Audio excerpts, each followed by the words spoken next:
Assalamualaikum warahmatullahi wabarakatuh. Hai semuanya, apa kabar? Balik lagi di channelku Dia Purwandara Putri. Video kali ini aku mau cerita pengalaman keluarga kami nyambut tahun baru. Dari tahun ini kayak kurang enak gitu karena anak kami ngalamin sakit sampai dirawat. Ya jadi aku langsung aja cerita. Jadi awalnya itu pas di tanggal 31 Desember awal sorenya dia masih baik-baik aja. Nah terus aku sama suami ngajak anak kami tuh makan di luar. Itu masih sekitar jam 8, jam 9 malam. Ini video waktu Rara kita ajak makan di luar dan dia masih sehat, masih bisa main, masih bisa ketawa-ketawa. Pulang kita mampir dulu ke rumah teman kita yang tinggal di satu perumahan yang sama-sama kita. Pas di sana ternyata anakku ini muntah. Nah yaudahlah kita langsung pulang, itu sekitar jam 10 malam mungkin kita pulang. Terus Rara ini tiba-tiba badannya panas.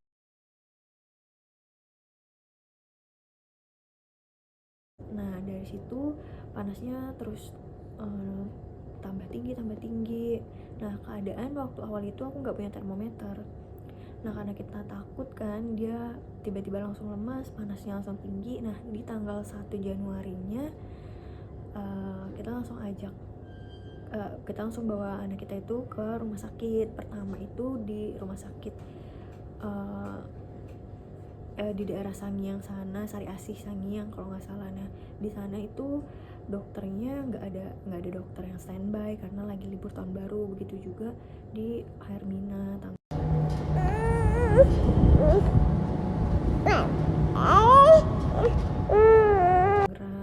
Terus kebetulan kita ada dokter yang biasanya juga nanganin anak kita ini di Mayapada, itu namanya dokter Yose. Pas kita WhatsApp untuk nanyain dia tugas atau enggak, ternyata dia juga lagi gak tugas karena lagi libur tahun baru. Akhirnya tanggal 1 itu kita belum berhasil ngajak anak kita periksa ke dokter ataupun ke rumah sakit. Pas di tanggal 2 hari Minggu keadaannya malah makin lemas karena anak kita tuh nggak mau makan sama sekali, nggak mau minum, dan dia cuma mau minum ASI.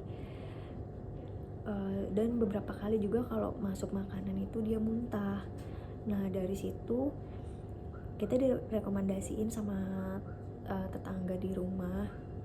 Dia ada dokter langganan itu namanya dokter Krisya. Kita coba hubungin dan ternyata dia buka dari jam 5 sore sampai jam 8 malam. Nah pas kita kesana, pas nyampe sana, pas diperiksa sama dokter ternyata panasnya tuh langsung tinggi 39 lebih gitu.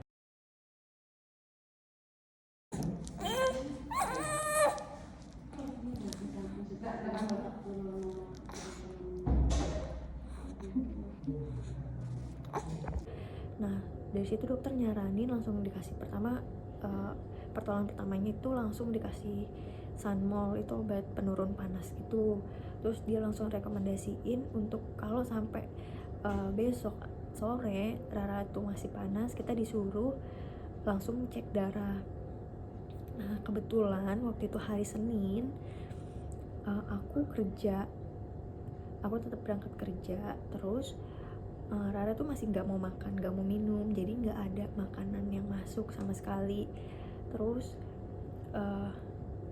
pas siang aku telepon dia lagi tidur, dan tidurnya tuh maunya sambil dipangku. Dan sepanjang malam dari tanggal 31 sampai tanggal 3 itu sepanjang malam, setiap malamnya tuh dia selalu nangis, nggak bisa tidur gitu, selalu kebangun pengen begini salah begitu salah, digendong salah, ditidurin salah gitu.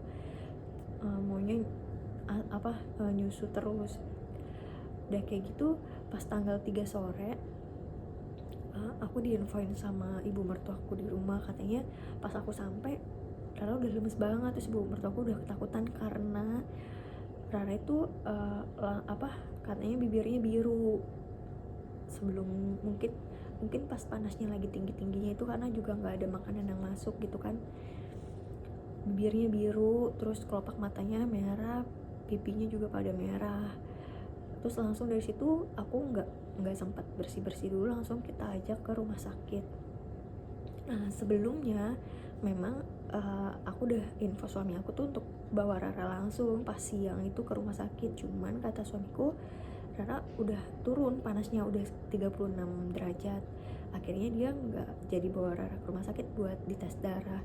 Nah barulah pas sore itu Rara dibawa ke rumah sakit, RSIA Hermina Tangerang.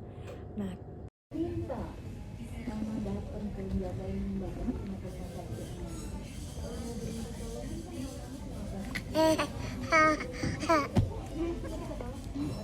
anak mau jaga ini masih dokter di Ari. situ kita belum pernah ke rumah sakit ini sama sekali. Terus ya udah kita daftar aja, terus kita diarahin ke dokter Zaza namanya.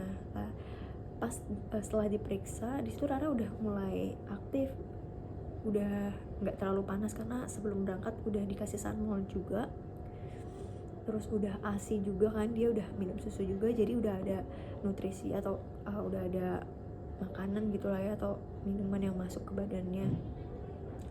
Dan selama kita nunggu dokter Sasa itu Rara juga mau minum jus alpukat, terus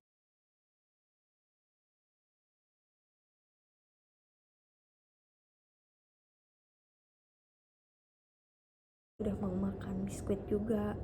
Pas diperiksa sama dokter Sasa selesainya dan belum keluar ruangan, Rara muntah banyak banget, semua yang dia makan tuh muntah lagi, keluar lagi. Nah dari situ dokter Sasa langsung nyuruh Rara dirawat inap.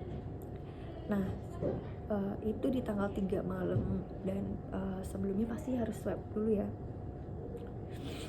Dan sebelumnya itu juga sebenarnya yang untuk jaga itu cuman boleh 1 orang aja, cuman kayaknya kan repot banget kan kalau seandainya anak kecil sakit terus yang jaga cuman 1 gitu, repot kan, gak ada yang gantian. Jadi aku sama suamiku ya kita ngobrol sama kita minta sama pihak rumah sakitnya buat kita bisa jaga berdua, terus dengan syarat kita harus antigen semuanya. Ya udah, akhirnya pas malam itu juga Rara langsung diinfus. Nah setelah diinfus itu sampai 3 kali tusukan, yang kedua kalinya itu gagal. Alasannya gagal karena pertama Raranya takut kan, tegang, terus pembuluh darahnya memang kecil, jadi resiko untuk gagalnya itu lebih banyak.